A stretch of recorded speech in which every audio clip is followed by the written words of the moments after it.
กราบอาราธนาปัจจยาปัญญาพระโล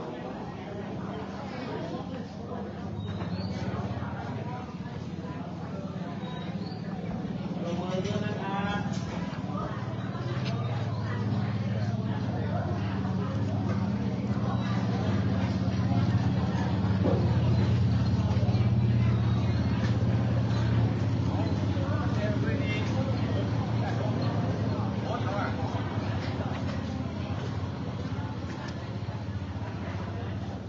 มาเจ้าหมาเรียนมั้ยเรียนมั้ยเรียนมั้ย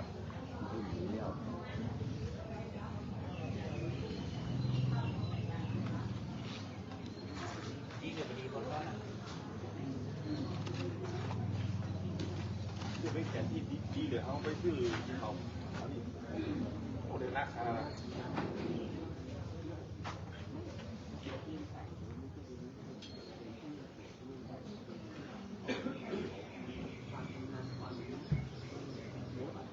กราบผ้าพร้อมกัน3ข้างนะครับกราบ1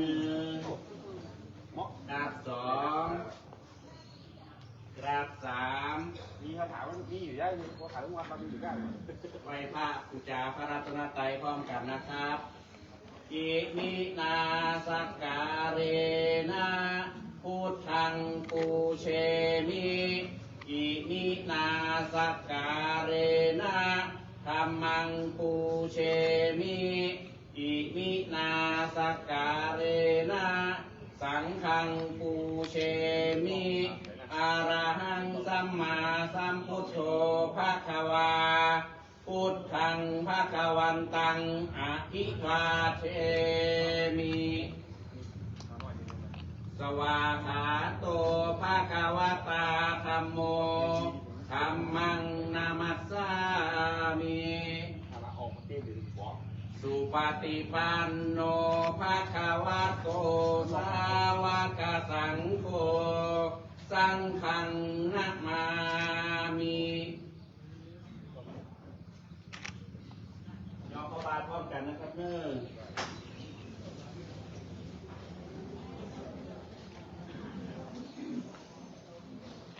สา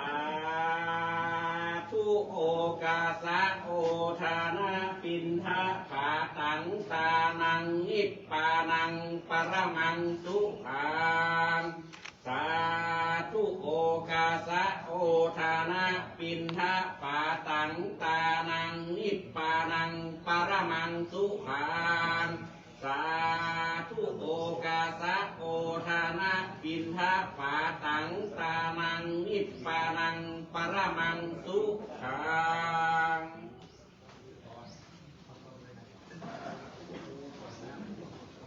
เป็นบรรยายนะครับนับป้อนก่อนนะครับนอก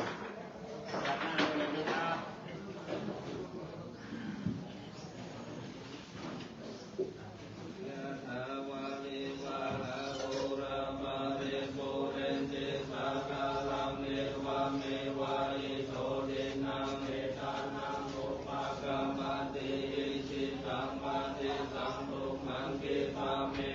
สัมมิจันโตสัพเพปุเรนโตสังฆปา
ตาสัพพะสังฆานุภาเวนัสสะทาโสติภาวันตุเต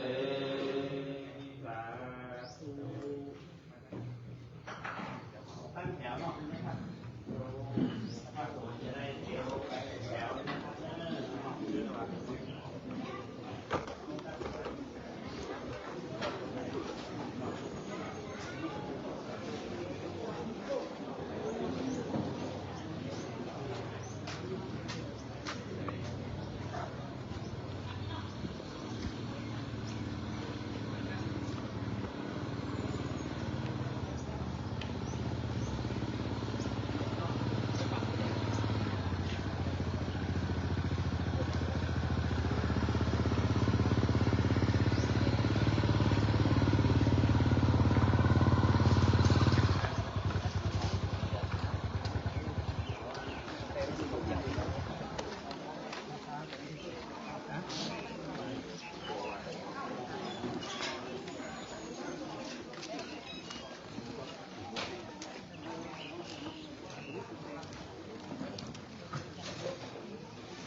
เ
ตัวแล้ว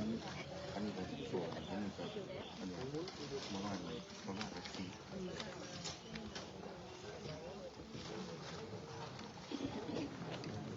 แล้วมันจะนับด้วยเดียวอันนั้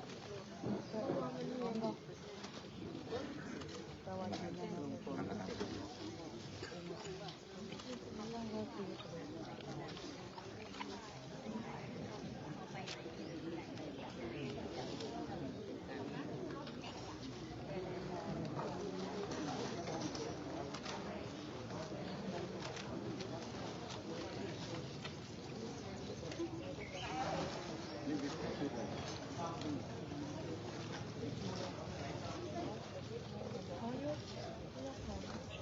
ว่ายอมดันมากระดันมา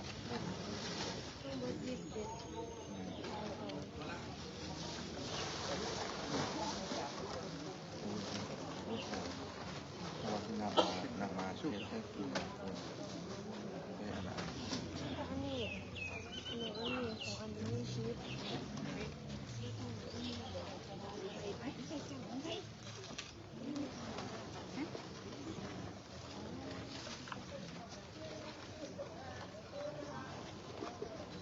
โอ้ไปกันดีนะกล้องจะตัวยูกันนะ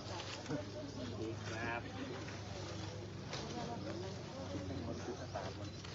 ไปรับสมัครจะมือต้อง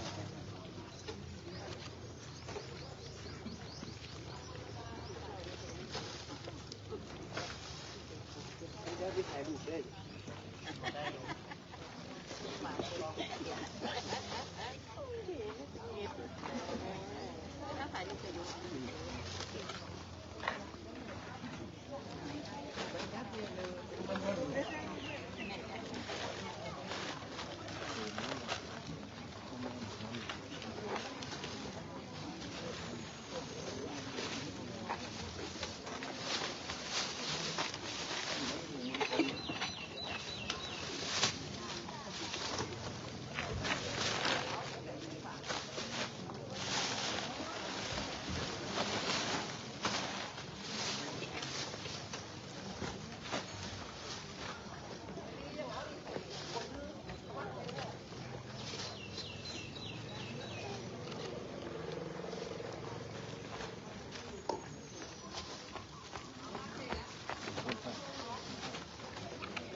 นั่นมาละ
อารมณ์ของเจ้าวัดใหม่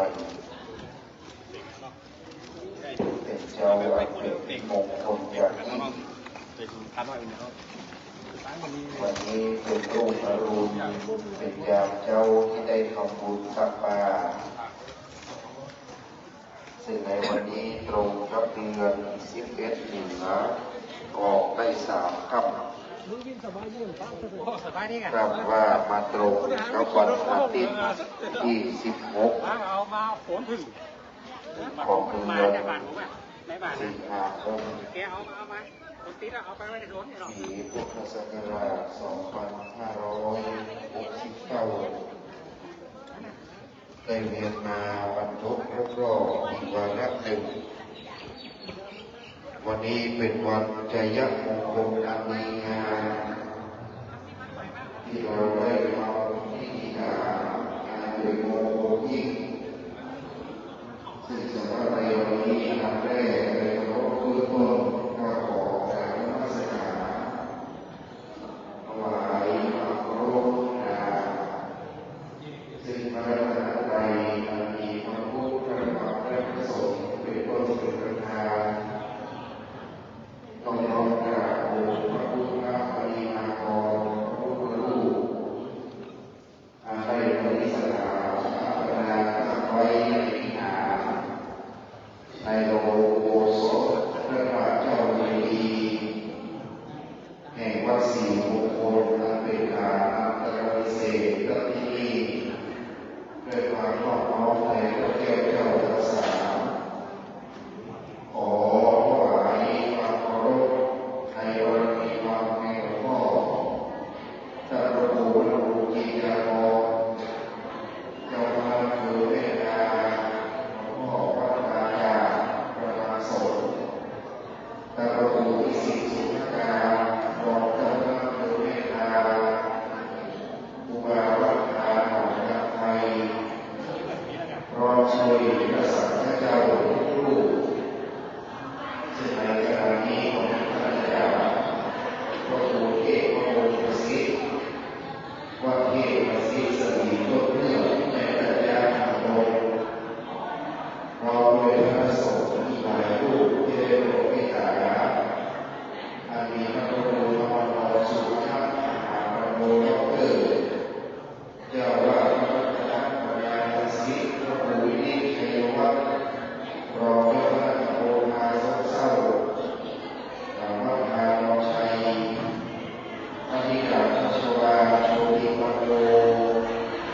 เลขานุการเจ้าคณะครูเวทกาพระการเข้าคณะสงฆ์วัดนายในทองอุสถิตพระคณะสงฆ์วัดนายรักวัดนายทองวัดนายเทพพระโอรสสิงห์โพพระมีโลเจ้าว่าวัดศรีมงคลอาเลิศกัลยาพระอิสิทธิ์พระนิพโพ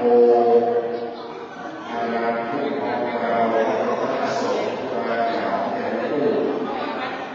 ในวันนี้ก็ขอถวายบูชาสักการะในวันโอกาสวันคล้ายวันเกิดของพระบรมศาสดาชยาญาติพระโอษฐ์ชัยญาในหลังจากพระพักตร์แห่งการวาผู้ช่วยเจ้าว่าวัดทองลงซึ่งในวันนี้ได้มีมงคลอายุครบ3 รอบพรรษา36 ปีได้ประกาศแต่งตั้งเพื่อดำรงตำแหน่งเป็นผู้ช่วยเจ้าว่าวัดทองลงกรุงเทพมหานครรองผู้จัดการโรงเรียนผู้สูงอายุวัดยานวากรุงเทพมหานครซึ่งเป็นหมอเรื่องเรื่องไขปานาหมอทองหลวงเลิศเมตตาผู้ศิษย์ในพระบรมโพธิพระพิทักษ์วันนี้มีได้สิทธิ์ศึกษาลูกหลานเจ้าวัดไทยได้มากับทำบุญตักบาตรได้สร้างความดีได้สร้างบารมีได้ตักบาตรลูกหลานเทศมีความงามได้เป็นบุญตักบาตรเป็นเพื่อนต้น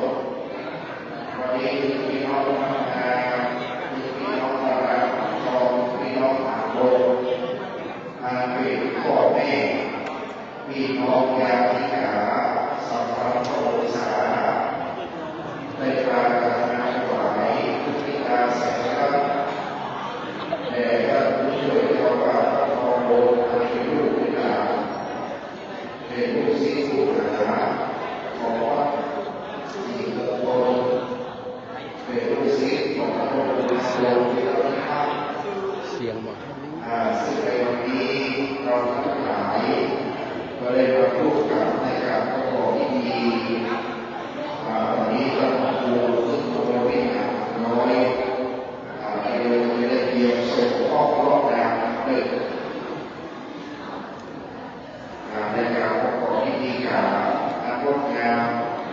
เราจะได้ส่งข้อความเราจะได้สื่อสารกระโยมวันนี้หลวงพ่อเจ้าว่าครูบาหลวงวัดนาคาครูบาหลวงวัดนาหนองยางไฟได้มอบของขวัญพุทธิกาสักการะตอนนี้ต่อมาพระครู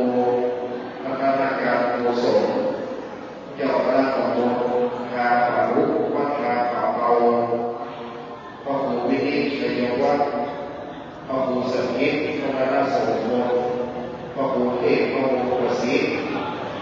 พระครูกำมลสุขรัตน์มหาปัญโยดอกเตอร์พระครูประหลัดเศรษฐพงศ์พระมวีโรแล้วก็เดินทางกันมาเรื่อยๆพระธิการศรีวโรมหาวิโรวัดด่าขีหน้าประมาณว่า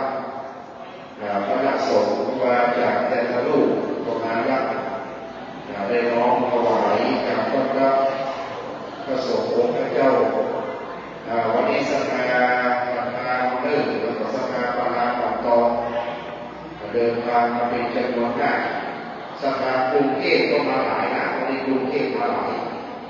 ได้น้อมนำในการประกอบพิธี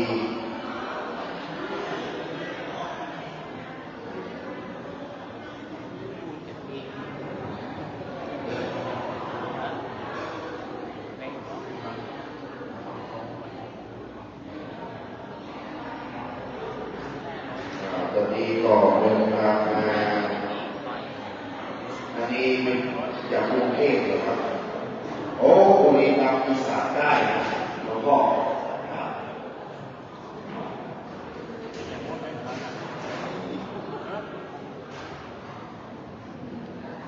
คณะสงฆ์ก็เดินทางมาถึงก็เดี๋ยวก็จะได้ประกอบพิธีการประกาศลำดับได้น้อมนำในการประกอบพิธีมันมีช่องอ่ะก็ต้องส่งไปรถ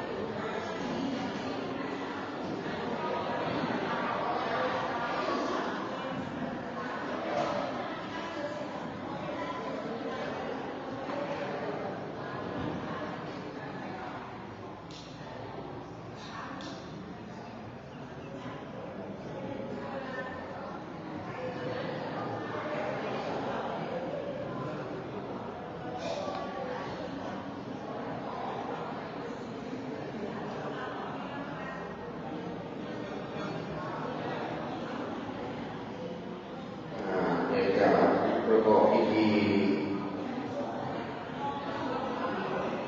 ตอนนี้นิมนต์ท่านพระครู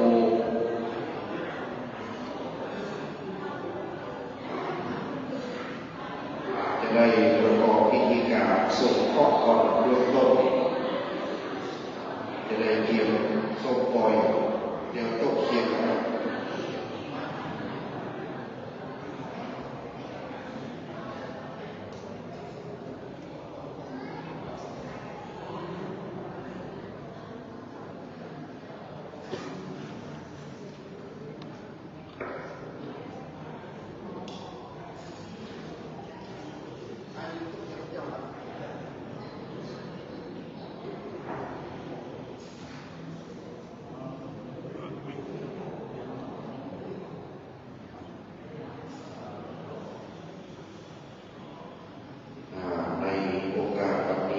จะได้นิมนต์ท่านพระครูเทศพระครูประสิทธิ์วัดเทศประสิทธิ์สลีต้นพึ่งได้ประกอบพิธีส่งเคราะห์รอบนาสะเดาะเคราะห์รอบภัยเคราะห์น้ำตามไตเคราะห์เจ็บเคราะห์ไหม้เคราะห์ไข้เคราะห์หนาวเคราะห์เมื่อคืนมหันเคราะห์เมื่อวันตรู้เคราะห์เมื่ออู่อาจารย์เคราะห์นานาต่างๆให้ตกไปเสียไปอย่างก่อนครอบงามตับไตตั้งนี้ต่อไปโรคภัยไข้เจ็บเบียดที่โลกาวันนี้โอนข้อหายน้ำหมดวันนั้นเลขโลกเนี่ยซื้อเดิมวันนี้วันที่16มีเลขโลกรถวันนั้นนี่เป็นรถพิเศษปนข้อหายน้ำแล้วก็ได้เก็บได้ไม่นักก่อการเป็นเบาวันนี้ก็อยู่ดีสบายอายุมันกว่ายืนก็ได้ส่งข้อปลอดภัยอย่างเราจะได้สื่อโบราณเจ้าหา นิมนต์พระพุทธูบริกาปัชญาปัญญาพระโนได้ตามเตียนติสตูหลวงเก้าห้องเพื่อจะได้ลดข้อสมองภัยสนาไว้ไม่เด้อจะส่งข้ออย่างก่อนตั้งนี้ต่อไปข้อภัยจะลดไปในเรื่องสิ่งต่างๆนะครับเด้อ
เล่นปีพ่อหัวปีมาถูกต้องพ่อพี่น้องมาเดือนพ่อเดือนดาวเตียวต้องพายพ่อย่างย้ายเตียวตามพ่อจังมาพิมพ์พ่อเป็นรีบหลังลายตั้งจับไปจับมาพ่อในงานไหลเขาพ่อผู้เฒ่าแฝงบัวพ่อหัววายตัวกาพ่อจังมาตัวโจรพ่อกับบนเป็นจราจรเป็นคอยพ่อใหญ่น้อยเป็นวางพ่อไหลล้างเพื่อนกองพ่อพี่น้องติ๊กเตียนควรพ่อกลางวันมีมาลมหลายหากปาล้อเตโจดอกบดเดินบดยืนเสียการพ่ออย่างไรตั้งแก่กราพ่อลุงฟ้าจุงโปสัพพะสัพโภผิดลายพ่อย่างย้ายตีเจ็บพ่อเก็บหัวใดโตพ่อลายโกสังขยาพ่อโลกาใหญ่กาจะได้มาทาคำลาวีโจกใจดีกับพ่อรายผู้ได้โปรดทายอย่าตนตัวสามนักสัทธาดัดประรูไว้นิกาปรัชญาปัญญาพระโตและการทั้งหลายขอมือขอป่าวายจุงออกไปปันพอกสักปันจะได้มาอยู่พอกหมู่ลายอย่ามาโจรสัพพะภัยขยับลายจูคือโคตรท้ายจากท่านเจ้าพระภูไว้นิกาปรัชญาปัญญาพระโนออกไปเสียงออกไปดีสัพพะโยกใจมีก็ขอมือเป็นสลีแก่ท่านเจ้าถ้าไปแล้วกรุงตำบลคนละลายดามวยหมอดเสียงสิ่งตั้งวันในวันนี้แต่ดีนี้แด่เติมสัพพะทุกขาสัพพะปัญญาสัพพะอันตรญาสัพพะโลกาสัพพะอุปัตตวาวินาสันตุอาเสสโตนักแก้วโมกาพุทธะธรรมเห็นญาสูนโมเหยพุทธเคยอาคายวันนี้พุทธังโซนธรรมังโซนสัพพังโซนนะโซนนะโซนอีโซนอีโซนโอโซนโอโซนเอโซนโอโซนนะโซนโอโซนสัพพะสัตโธสัพพะอันตรญาสัพพะโลกาสัพพะอุปัตตวาวินาสันตุโน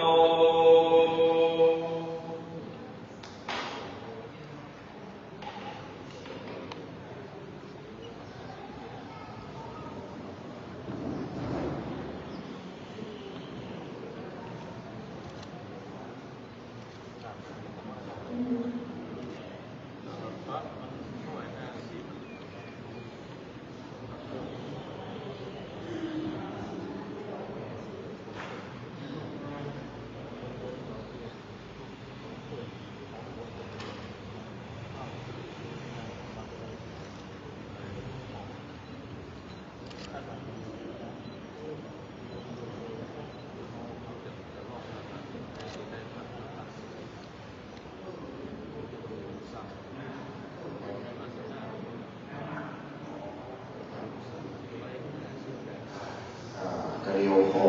คนหาวัดเอาสะดวกไปส่งตีนเกาไม้หมูบวกไม้ใหญ่ต้นไม้สลีจะได้ย้ายเก้าอี้ย้ายโต๊ะเคียงวันนี้ท่านพระครูเทพพระวงศ์ประสิทธิ์เจ้าว่าวัดเทพประสิทธิ์สลีต้นเอื้องได้ประกอบพิธีการส่งเคราะห์รอบน้ำนับแต่นี้ไปหน้าคือท่านพระครูไวนิกาปรัชญาปัญญาพระโนผู้ดำรงตำแหน่งเป็นผู้ช่วยเจ้าว่าวัดทองบนกรุงเทพได้มีสุขภาพร่างกายสมบูรณ์แข็งแรงตั้งนี้ต่อไปพ้นข้อหายน้ำข้อนักก็กลายเป็นเบาก็คือเสื่อมหายสูญสลายไปในที่สุดแต่ละจากนั้นเป็นลูกศิษย์ของวัดศรีมงคลทางหมดเลิกมาแต่เดิม เป็นลูกศิษย์ในท่านอาจารย์พระครูธรรมรงค์วีรพิทักษ์อดีตเลขาธิการเจ้าคณะอำเภอเมธาอดีตเจ้าวาดวัดศรีมงคลก็บรรลักบรรลือบ้านเกิดปีแล้วก็ไปสืบชะตาที่ปนาหนองตองปีนี้ก็มาสืบชะตาที่วัดศรีมงคลล้วนได้ทำบุญตามถึงท่านพระครูธรรมรงค์วีรพิทักษ์6 โมงบ่ายทำบุญตักบาตร7 โมง 19ส่งเคราะห์บัดนี้7 โมง 29จะได้สืบบูรณาชะตาเป็นมหามังคลมงคลบัดนี้อันดับแรกในคำรบเบื้องต้นจะเป็นการจุดธูปเทียนเครื่องนมัสการบูชาพระรัตนตรัยขอนิมนต์ท่านพระครูไวดิกาปัชญาปัญญาพระโลผู้ช่วยเจ้าวาดพระองค์ในนามเจ้าเสื้อเจ้าผ้าเจ้าชะตาเจ้าผ้าวันคล้ายวันเกิดความอันประเสริฐโปรดเมตตาเป็นประการจุดธูปเทียนบูชาพระรัตนตรัยณบัดนี้ขออาราธนาครับศรัทธาสาธุชนตั้งใจประนมมือขึ้นนำเริ่มยามเจ้าสืบชะตาเมื่อพระอาทิตย์ขึ้นที่ตะวันออกท่านพระครูเจริญมงคลอายุครบ3 รอบปีนักษัตริย์12/3/36ท่านพระครูคนเปิดนะปีนี้ปีมะเมียเมืองว่าปีสิงหาเต็ม3 รอบปีนักษัตริย์พอดีบัดนี้ได้จุดธูปเทียนเครื่องสักการะแล้วจากนั้นนิมนต์ท่านอาจารย์พระมหานัทนันท์นัทเศรษฐีวัดหนองจิกบุรีรัมย์จุดเทียนชะตาบุญโยมที่ฝากดวงชะตามาสืบชะตาทุกเล่มด้านขวานิมนต์ท่านอาจารย์พระมหานัทนันท์ครับศรัทธาเอาเปิดนับอายุเปิดเอาครบรอบสูงคูณแม่12ได้1 รอบเป็นวัยเด็ก12/2/24 2 รอบเป็นวัยรุ่น12/3/36นี่ท่านพระครูนี่ได้36เป็นวัยผู้ใหญ่12/4/48เป็นวัยทำงาน4 รอบ12/5/60ได้ขีดเงินเดือนแปลว่าสูงอายุคนจีนว่าเซยิดดังนั้นเป็นสว12/6/72ได้6 รอบ12/7/84 12/8/96 12/9ได้108หมู่ใดเต็มอายุดังนี้ปีนี้เบิกมาทั้งมวลเดิมจุพระธาตุเจ้าชเวดากองถึงหมดดังนั้นท่านพระครูเบิกมานิมนต์ท่านพระครูไบดิกาปัชญาปัญญาพระโนตามเทียนสืบชะตาเล่มคนหนึ่งเป็นปัทวี5ณโอกาสนี้ครับวันนี้เต็ม36ได้3 รอบปีนักษัตริย์ขอสุขภาพแข็งแรงเล่มที่2แอโป5นิมนต์ท่านอาจารย์พระมหานัทนันท์นัทเศรษฐีวัดหนองจิกได้สร้างบารมีร่วมกับพระครูตลอดกาลเล่มที่3งานด้านหลังเตโช5นิมนต์ท่านอาจารย์พระมหาชเยนได้น้อมนำสักการะเตโชธาตุไฟและเล่มที่4วายโยธาตุลมนิมนต์ท่านอาจารย์พระมหาพระพรหมได้น้อมนำสักการะในลำดับข้อ4ดินน้ำไฟลมวัฏวิญญาโภเตโชและวายโยสืบชะตาลดข้อในนักโจทย์จากนั้นเจิญพระกำลังพจน์เสาลพานีได้ตามเตียงคำสาครน้ำพระพุทธมนต์เกณฑ์ขันศีลและเกณฑ์ขันตั้งเจิญพระกำลังครับผู้หลักผู้ใหญ่ประจำบ้านอาได้น้อมนำสักการะ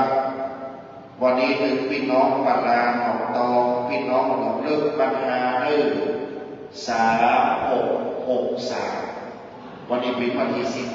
16สภาจะเป็น3663 3 รอบปีนักษัตริย์วันนี้วันคล้ายวันเกิดมงคลอายุได้มาจุจอรอบถึงแล้วธูปเทียนดอกไม้เป็นเครื่องสักการะน้อมบูชาพระรัตนแก้วเจ้าทั้งสามเราจะลงกราบพระสาธุชนกราบ1กราบ2กราบ3อิมินาสการะนาพุทธังบูเชมิอิมินาสการะนาธัมมังบูเชมิอิมินาสการะนาสังฆังบูเชมิอะระหังสัมมาสัมพุทโธภะคะวาพุทธังภะคะวันตังอะภิวาเทมิสวากขาโตภะคะวะตาธัมโมธัมมังนัมมัสสามิสุปฏิปันโนภะคะวะโตสาวกสังโฆสังฆังนะมามิมะยังพันเตวิสุงรักขณทายาติสรเนนะสหปัญจศีลานิยาจามาทุติยมปีมะยังพันเตวิสุงรักขณทายาติสรเนนะสหปัญจศีลานิยาจามาตาติยมปีมะยังพันเตวิสุงรักขณทายาติสรเนนะสหปัญจศีลานิยาจามา โมตัสสะภะคะวะโตอะระหะโตสัมมาสัมพุทธัสสะนะโมตัสสะภะคะวะโตอะระหะโตสัมมาสัมพุทธัสสะนะโมตัสสะภะคะวะโตอะระหะโตสัมมาสัมพุทธัสสะ นะโมตัสสะภะคะวะโตอะระหะโตสัมมาสัมพุทธัสสะนะโมตัสสะภะคะวะโตอะระหะโตสัมมาสัมพุทธัสสะนะโมตัสสะภะคะวะโตอะระหะโตสัมมาสัมพุทธัสสะ ธัมมังสรณังกัจฉามิ พุทธังสรณังกัจฉามิ ธัมมังสรณังกัจฉามิ ธัมมังสรณังกัจฉา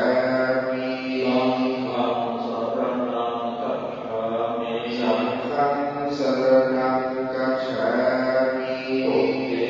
ยัมปิพุทธังสรณังกัจฉามิ ทุติยัมปิพุทธังสรณังกัจฉามิ ทุติยัมปิธัมมังสรณังกัจฉามิ ทุติยัมปิธัมมังสรณังกัจฉามิ ทุติยัมปิสังฆังสรณังกัจฉามิ ทุติยัมปิสังฆังสรณังกัจฉามิ ตติยัมปิพุทธังสรณังกัจฉามิ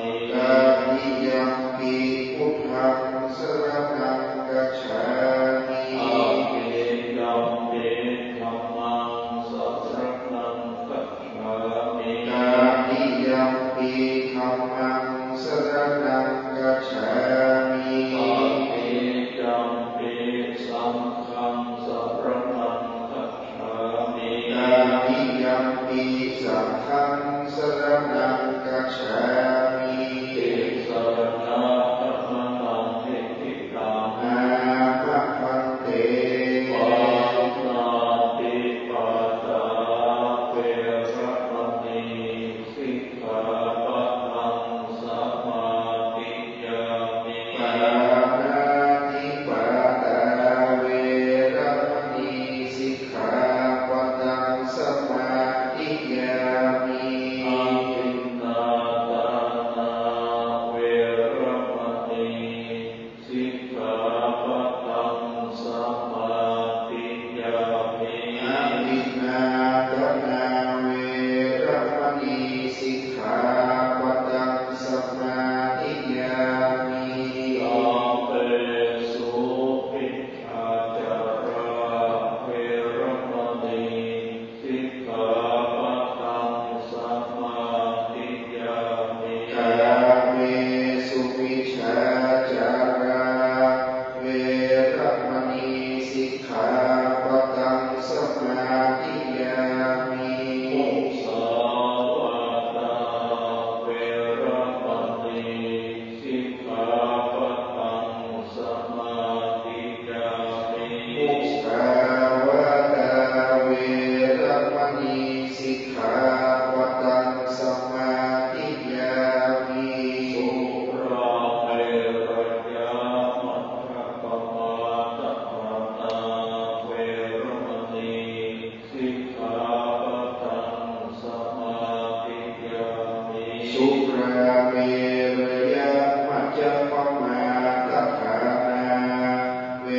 ระมณีสิกขาปะทังสมาธิยามิ อิมานิปัญจสิกขาปทานิสิเรนะสุขติยันติ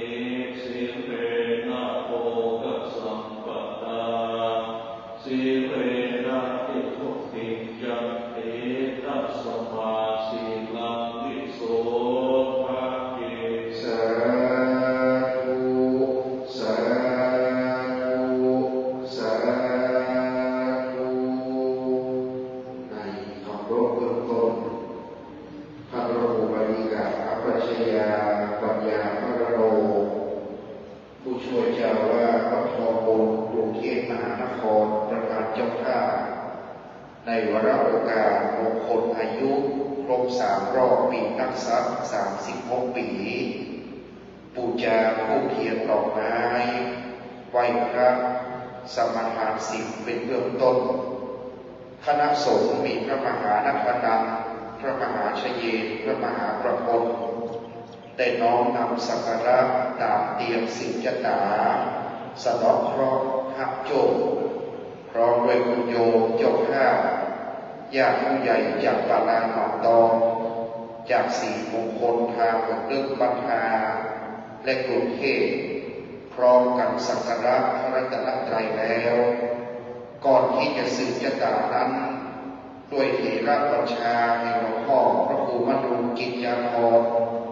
จะได้ขออนุญาตโอกาสมอบคำสั่งเจ้าคณะอำเภอเมตตาในการมอบหมายอำนาจหน้าที่แก่รองเจ้าคณะอำเภอโดยเราได้รับเถระบัญชาจากหลวงพ่อพระครูมนูกิจยาภรณ์ให้อ่านประกาศคำสั่งเจ้าคณะอำเภอเมตตาเรื่องมอบหมายอำนาจหน้าที่แก่รองเจ้าคณะอำเภอเมื่ออ่านจบแล้วจะได้นิมนต์ท่านพระครูพิสิทธิ์สุภกาเข้ารับคำสั่งเจ้าคณะอำเภอเมตตาในการมอบหมายอำนาจหน้าที่แก่รองเจ้าคณะอำเภอจึงขออนุญาตพระครูบาฎิกาปัชญาปัญญาพระโนได้มอบคำสั่งแต่งตั้งในวันนี้ในพิธีการวันมงคลอายุซึ่งหลวงพ่อเจ้าคณะอำเภอจะเป็นผู้มอบพระครูวินิจชัยวัฒน์จะนำพระสงฆ์เจริญชัยมงคลคาถาไปตามลำดับหลังจากที่อ่านประกาศเสร็จครับ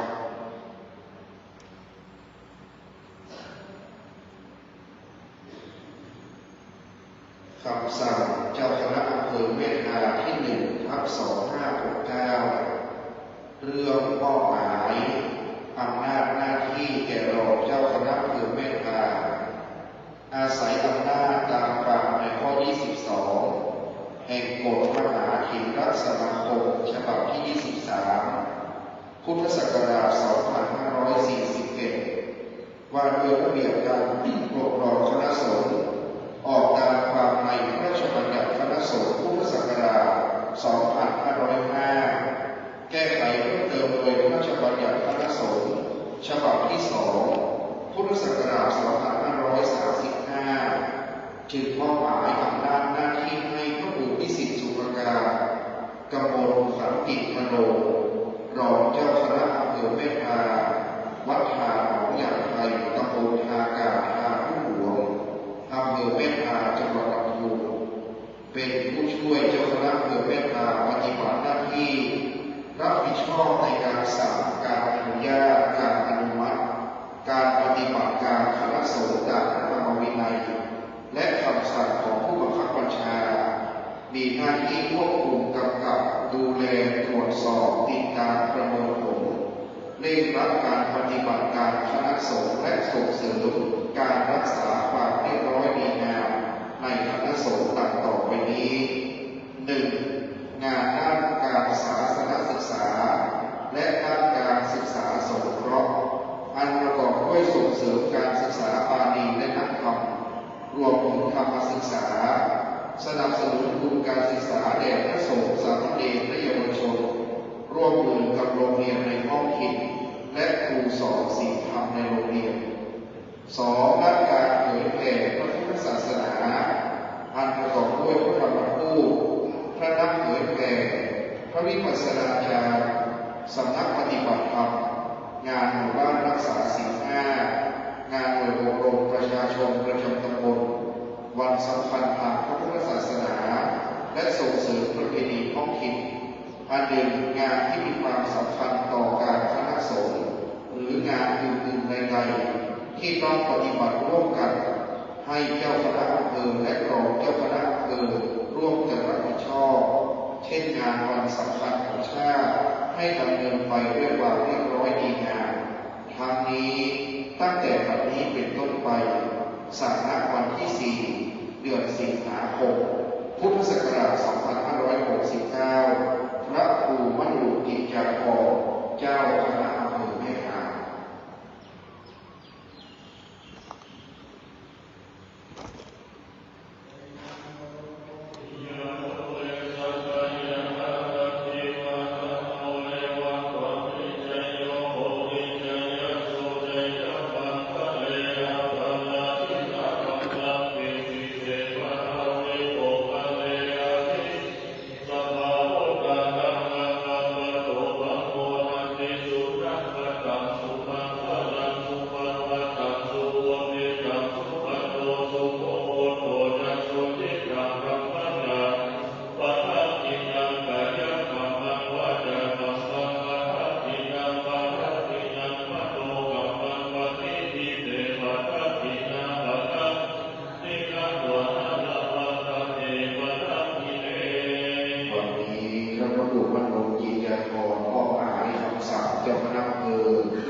แด่หลวงพ่อรองเจ้าคณะอำเภอปฏิบัติหน้าที่และมอบหมายงาน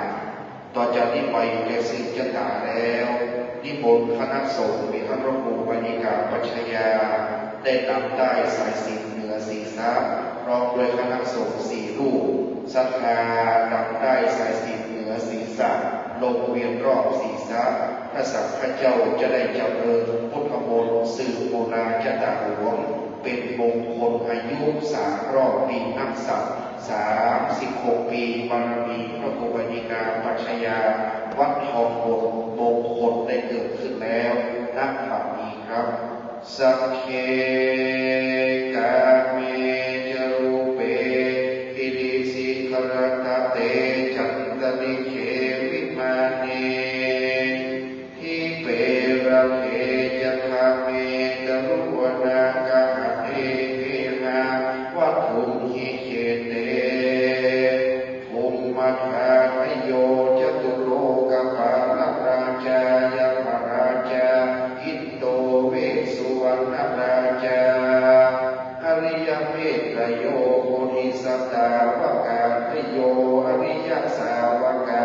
จักขุจนากัลยาณาจา สัมมาทิฏฐิเยวะเอวัสสนาธัมเมวัสสนาสังฆวัสสนาพุทเทสักการวะธัมเมสักการวะสังฆสักการวะอิโตทานะโตยาวะปรัมปราอิมัสสภิกษุจักวาเนสุเทวตายังมุนิวรวัจนะสาธโภเมสุนันตุธัมมัสสวนกาโลอายัมภคันตาธัมมัสสวนาคาโลอายัมภคันตา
นาปิจาวิโรณหิสังฆาติปันติติราตยัปปติโภเอนาปิสังเกรัตนาวันนิธาปิเตนะสัจเจนะสุวังเอหุนโตเมตัจจะสัพพโลกัสสะภิมานาสัพพวันเย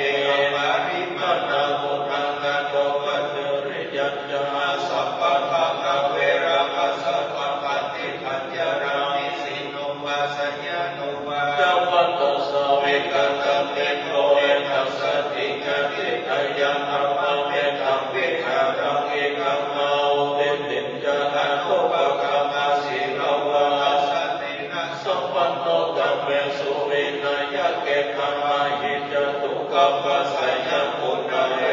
ติระเทยังเอตัสสุตาอิติปิโสภะคะวะอะระหังสัมมาสัมพุทโธวิจยารัตถสัมปันโตสุขโตกวิโตอนุตตโรนิสังมัสสะนาติสังฆเทวมนุสสะนะพุทโธภะคะวันติสวากขาโตภะคะวะตานะโมสัมมิติโกหังการิโกเอหิปัสสิโกภิกขุปัจจตังเวทิตาโพวิโยเอติสุปฏิปันโนภะคะวะโตสาวกสังโฆโมจุปฏิปันโนภะคะวะโตสาวกสังโฆยะยะปฏิปันโนภะคะวะโตสาวกสังโฆสัมมิติปฏิปันโนภะคะวะโตสาวกสังโฆยะตินังจัตตาริปุริสายุคันเยยังกาปุริสทุกขลายสัพพะวะโตสาวกสังโฆปะหุตโยกิตโยอัจจาริกรณิโยอนุตตรังยังเตตาโนกัสสะติยัยปุเนปิตาภวะมัคคะรัจจโยจามนาโมสะปุณัสสะสะโตอะภะคะวะโตสุปินาคันตพุทธานุภาเวนะวินาสเมตุยะตุนิมิตังภวะมัคคะรัจจโยจามนาโมสะปุณัสสะอะภะคะวะโตสุปินาคันตัมมานุภาเวนะวินาสเมตุยะตุนิมิตังภวะมัคคะรัจจโยจามนาโมสะปุณัสสะสะโตภะคะวะโตสุปินาคันตังสัมมานุภาเวนะวินาสเมตุพุทธังโฆสติสังฆังโฆธัมมานาวิจโยตถาวิริยังปิติปัสสัมภิโฆสังฆังโฆเรสัมมานุเปกาโฆสังฆัสสะเตเตสัมปัสสสินามุตินาสัมปัตังอัปปะอาเวตาภาหุเรกังกัสสัมปัตตังเตติภานายะโพธิยาเตนะสัจจวันเตนะสุติเทวันโตสัมปัตตายะสัพพิสัมมาเยนะโภภลานันจังกัสสะปังคิลาเตโตเกเตติสาปุตตะเกสัตเตสะยิเตยัตถะอภินาลิกาโลกาโมติสุตังคันเตเตนะสัจจวันเตนะสุติเทวันโตสัมปัตตายะกังคะธัมมังราชปิเกรังเยนะปิปิริโตจุตตะเทเรนะตัญเยวะวะนาวะนัสสะระนังสมโมติตวัญญาปัตตะธัมมาพุทธสิกขานะโสสัจจวันเตนะสุติเทวันโตสัมปันตปะหินะเตจานะปะนาตินันนะเปมะเอสินามัตตะกิเลสาวัปปัฏฐานุปันติธัมมานาเตนะสัจจวันเตนะสุติเทวันโตสัมปันตหิตัจจตาเทวันจัตตาพระมัจจตาพระมัจจตาทิสิจัตตามหาทิสิจัตตามุนิจัตตามุนิจัตตาปุริสัจจัตตามหาปุริสัจจัตตาจักรวัติยานามหาจักรวัติจัตตาพุทธจัตตาปัจเจกพุทธจัตตาอรหันตจัตตาสัพพสิทธิวิจารณันจัตตาสัพพ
สยตินาโร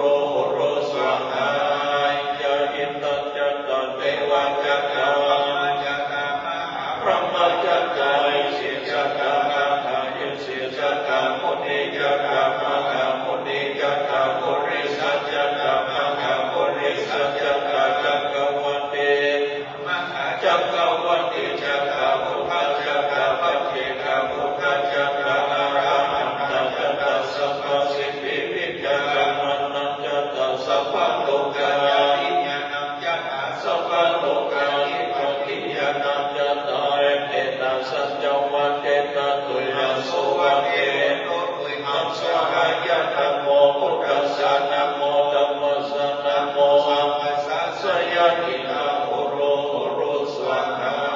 ยยะมัทธิปุติสัพพิจโยธัมโมโลเกโยตโนสัพพสัตตานิทัตถายะธัมมานาเกเตวะเตปริวัตเตนะยัตเตยะมัตตุเสหิวะเกพยัเกนะเกเสปุเตอะกะละมะระเนนะจัสสะปัสสะนะมะระนะโตภะเตวะมะเรตันตเสวะอนุภาเวนะหุนตุเตวะสุขิสัตตาสุขสีลัสสะมาทายะธัมมาสุจริตัญจเรเสวะอนุภาเวนะหุนตุเตวะสุขิสัตตาเรกิตังกิติตังปุจจันทรัตถังวัจจันตังกะโรมาเลสันเทสะนังสุภะตัสสะโยภวัตติ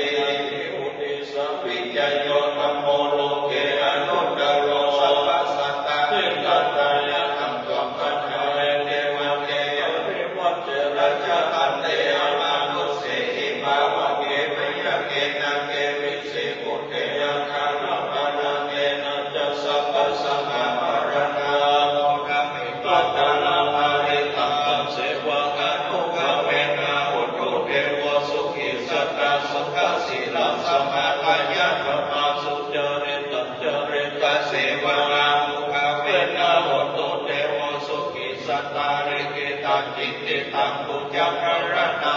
จัตตังอรูปะเรสันเทสนาภะคัสสะโยภวัตติ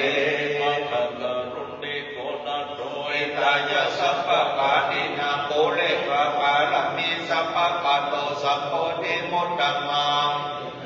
ยาวะเจนะอุตุเตจยะมังกาลัญจยันโตโพธิญาณโมเลสักญาณังนันเทวะกโนโย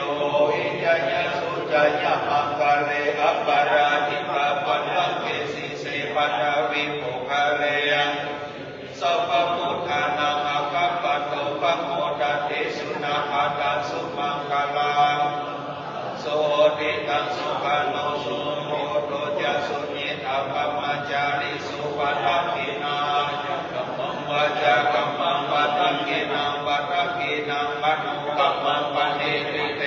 ปัฏฐกินาปัฏฐกินานิกัตวานะโลกัตตะเทปัฏฐกินเนทุกขัมปัตตะจันเนทุกขัมยังปัตตะจันเนพยังสุขปัตตะจันเนสุขวัตตุสัพเพปิปาติโนเอกวัตตะยังเอหิสัมปัตตังยังสัมปัตตังสัพเพเทวะโมทันตุสัพพะสัมปติสิทธิยานันตันตุสัตตยาสีลังรักขันตุสัพพะกะภาวนาภิรักาวัตตุกัสสันตุเทวตากัตตสเท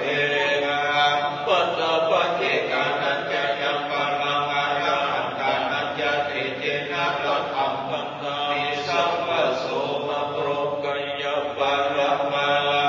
สันตุเตปะระมังนานามิสัสสะปะระมังยันตินิพพานังปะระมาสุขัง สาธุสาธุศรัทธามวลกายสายสิญจน์วิ่งขึ้นไว้ตะโกนก่อนเนิ่นรอวันตาน้อยแล้วโมดเอาไปถึงสำหรับมัดมือนิมนต์ท่านพระครูใบดิกาปรัชญาปัญญาพระโนเข้ารับการผูกข้อมือจากหลวงพ่อพระครูมโนกิจยาธรและพระครูพิสิทธิ์สุภการเป็นเจ้าคณะผู้ปกครองสงฆ์ทั้งสองรูป บัดนี้พระสงฆ์ได้เจริญพระพุทธมนต์สืบโบราณจะกล่าวแล้วระหว่างนี้ขออาจารย์วัดเอาได้โยงคำต่อต่อให้น้ำความมีทรงปล่อยจะได้สู่แม่พระดาและโอกาสเวตาแห่กุศลไปถึงพระโคคาโรวิรัติภักคือพอสมควรเจเวลาครับเนออิตังโนสัพพะทุพุโยภะการณาวิเศษสัตตังวรัตตคินัญญากายตัวเนวติตัวเนมโนตัวเนสัมกิจจาภมเตนะวาสัมกิจจาภมเตนะวากายกรรมเมนะวาวจีกรรมเมนะวามโนกรรมเมนะวาอดีตโตสัมปัจจุบันโตสัมอนาคตโตสัมสัพพันโตสัมภมันตุโนโยสติสิโนวรัมโพธิโยเรมานังสัสเสนะมหัตถิวิจโยสัมโพธินากัจฉิวะนันตัญญาโนโยโลกุตโมตังปนามามิพุทธังตังปนามามิธัมมังตังปนามามิสังฆังสุรนันตุโอโตเทวราชานาคาอิโกยะราชากัปปะกัปปะราชาพระลังกีสิริพุทธาภิกขานาอาวาสาตถาปิตามาตาอุปการะเทวาโมหันตุตัสสมาตุเมหินะโมตัปปานาสาธุสาธุโอกัสสะข้าแต่พระอิฐมาลัยพัฒนาพันแก้วพระแก้วแก้วจักษาประการอาจารย์ในวันนี้ก็นาเป็นวันดีพิธีอันพิเศษเหตุวันเป็นก็พบใส่วันใดก็พบพอหน้าพัฒเลิศก็มาได้จบย่อพระงานนำพระพุทธธก็มานั่งเหนือแก้วแก้วแผ่แผ่แล้วองค์มานำตั้งหลายก็มาได้วันอย่างนี้เป็นวันเดือน11เดือนออกไป3 ค่ำมาเป็นวันอาทิตย์ที่16เดือนสิงหาคมศาสนาพระสัมมาโคดมได้2,569 ปีได้มาจุจอดรอดเอิงเติมแก่เจ้าสมณศักดิ์และผู้และสัพพะผู้แก่ตั้งตายตั้งไปและไปนอกไปในหลายปีตั้งอาจารย์พระครูวิจิตาปัญชยาปัญญาพลันโนผู้ช่วยเจ้าอาวาสวัดทองมนก็มาจำเริญอายุมงคลได้รักษา16 ปีมาไว้วันคล้ายวันเกิดใหญ่มาเติมได้มารอดมาเกิดคนแห่งองค์ป้ายนอกปลายมีพ่อแม่พี่น้องศรัทธาปานานน้องตองและศรัทธา4 มงคลท้าเหมือนตึกตัดที่นี้เป็น9ด้านคนก็จำเป็นประธานในสื่อโบราณจัตตาปฏิไลสโตคงไว้ตกแต่งเป็นข้อน้อมนำมายังมีบรรทุกหาราชาตัวรอ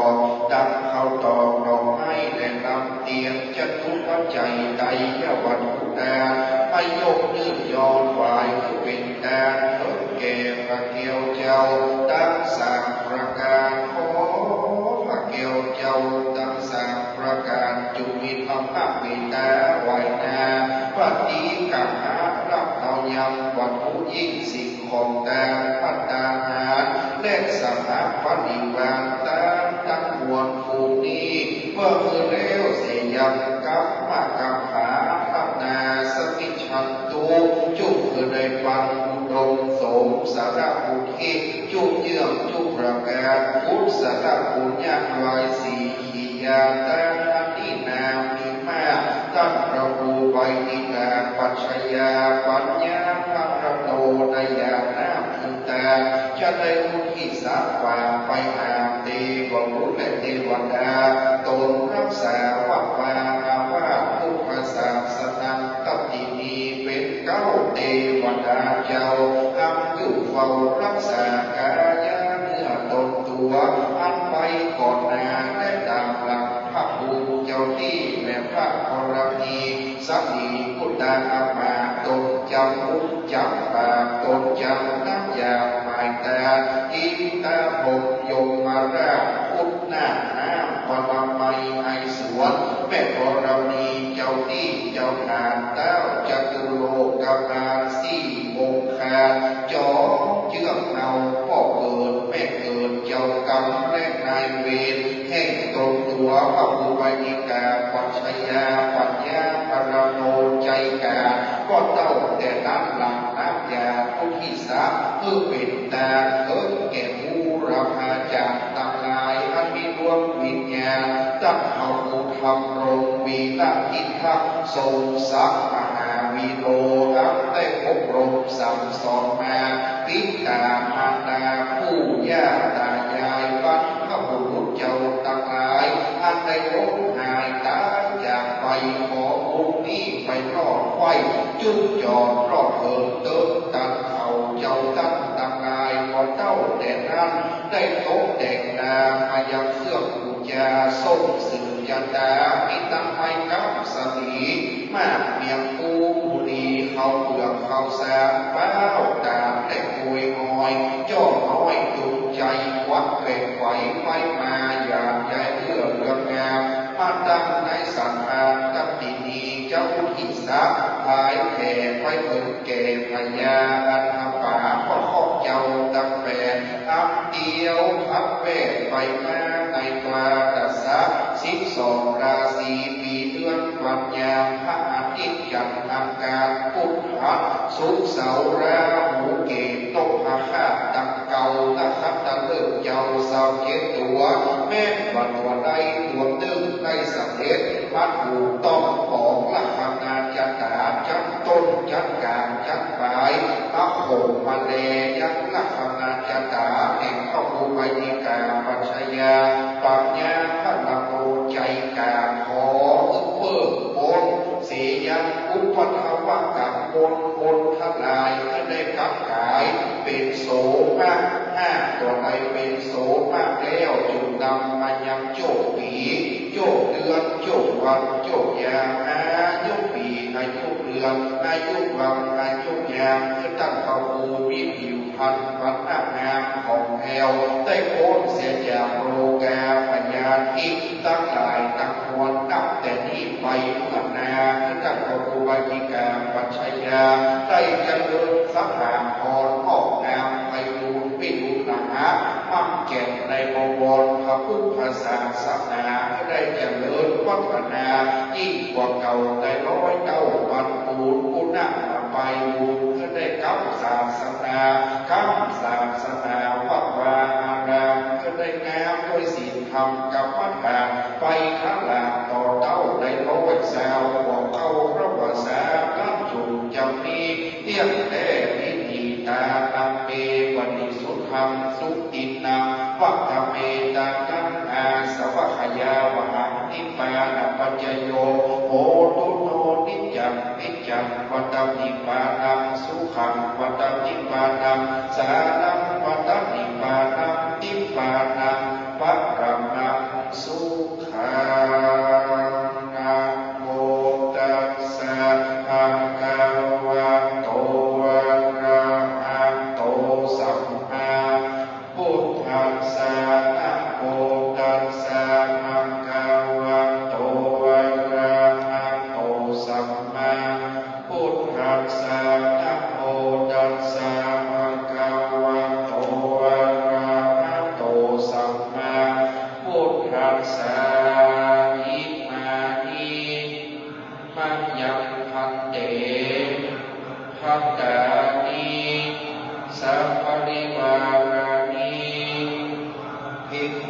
สังคัสสะโอ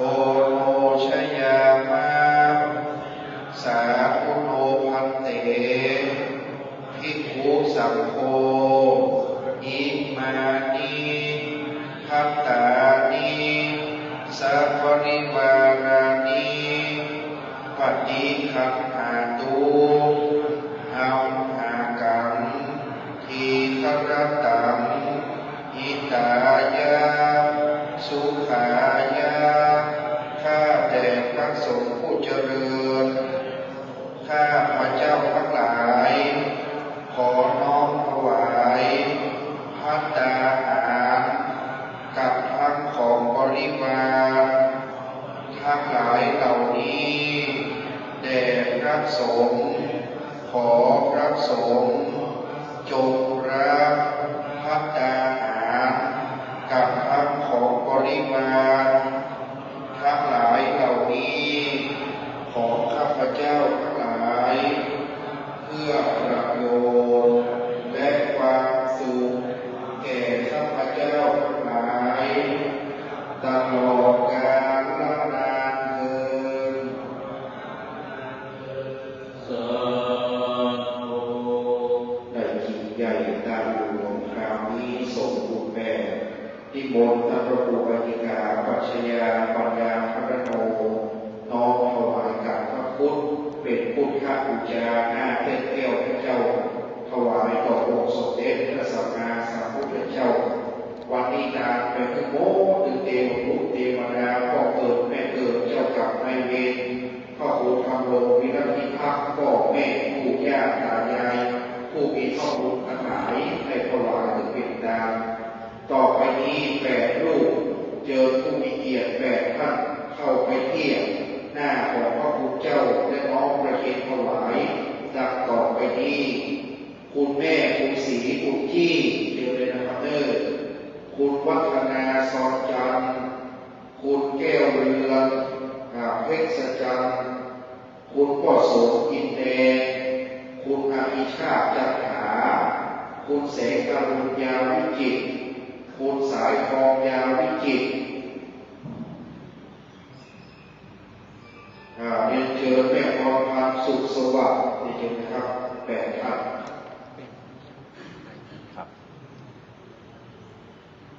จากนั้นเฉพาะปัจจัยยังไม่เลิกเฉพาะปัจจัยก่อนเกณฑ์ปัจจัยอย่างเดียว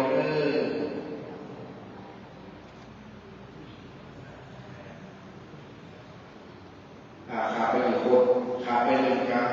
ให้หลวงจริงๆลพบุรีให้หลวงจริงๆประเคนปัจจัย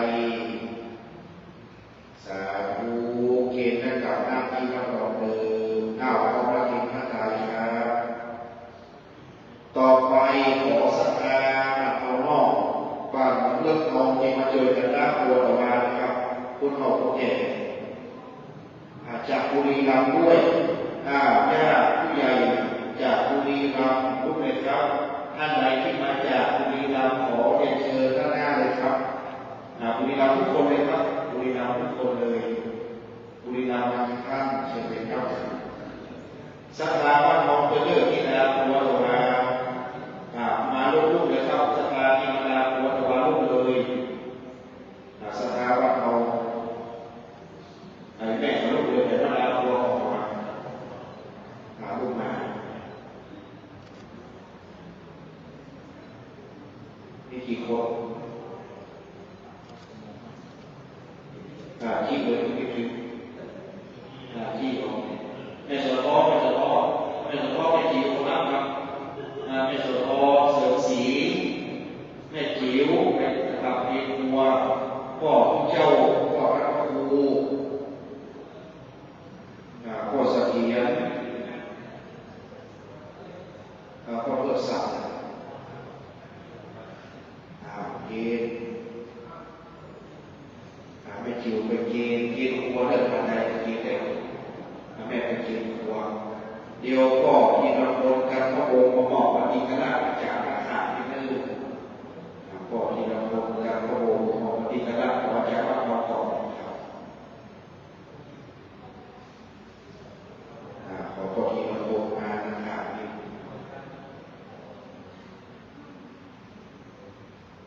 แม่กินหรือยังไม่กินไม่ต้องกินไหม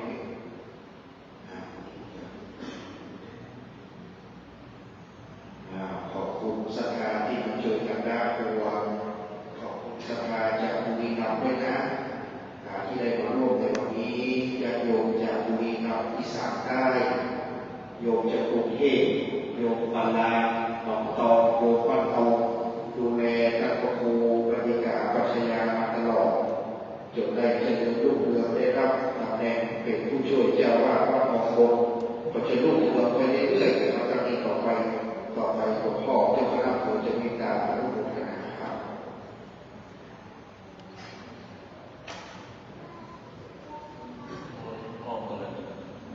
ยะถาวะริวะหาปุราปาริปุเรนติสังขะรังเอวะเมวะอิโตทินังเปตานังกัปปติอิจิตังปฏิตังตุมหังคิปังเมวะสมิจจตุสัพเพปุเรนตุสังฆปาจันโทพระโสยถานิโยติระโสยถาโสตระโกสุขิโตวิรุณโหโหตัสสะสะเนนะโรกิโตโหหิสังฆสัพเพหิยติปิโสตระโกสุขิโตวิรุณโหโหตัสสะสะเนนะโรโกโตโหหิสังฆสัพเพหิยติปิโส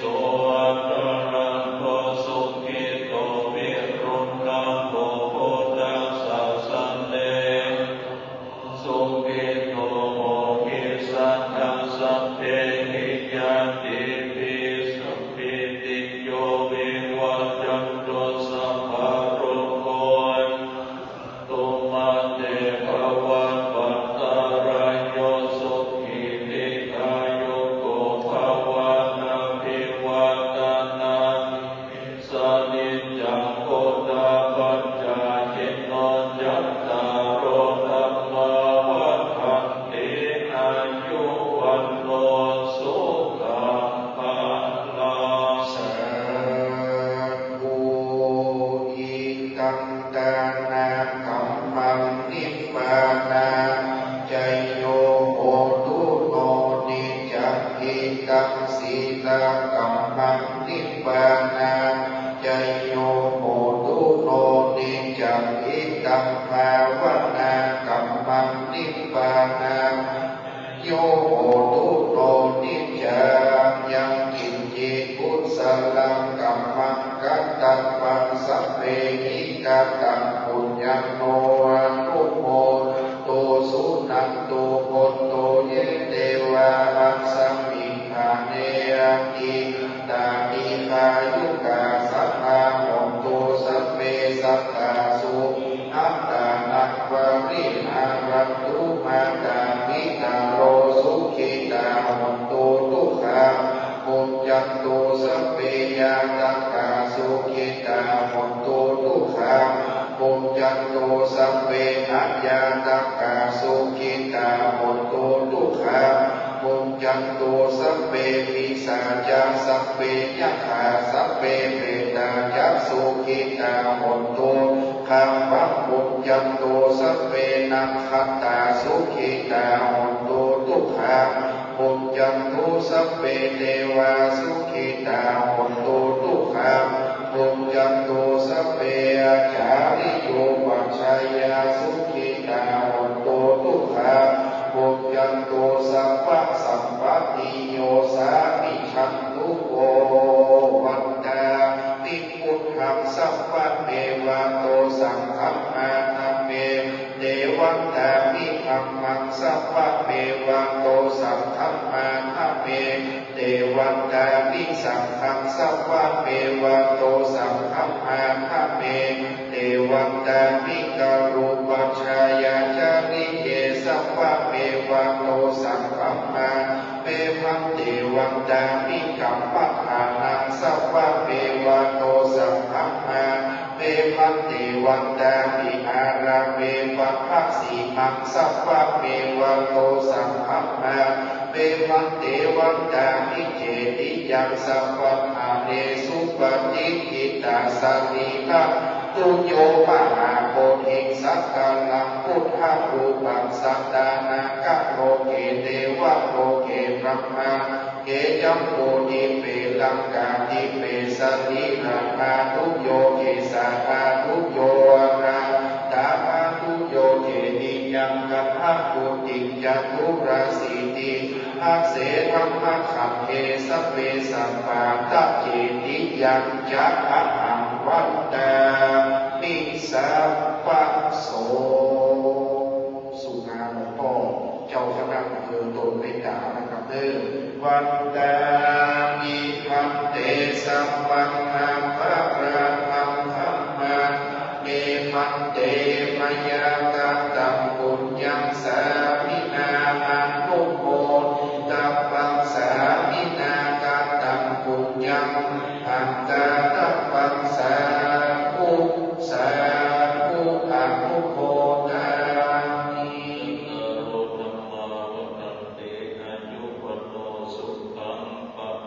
สา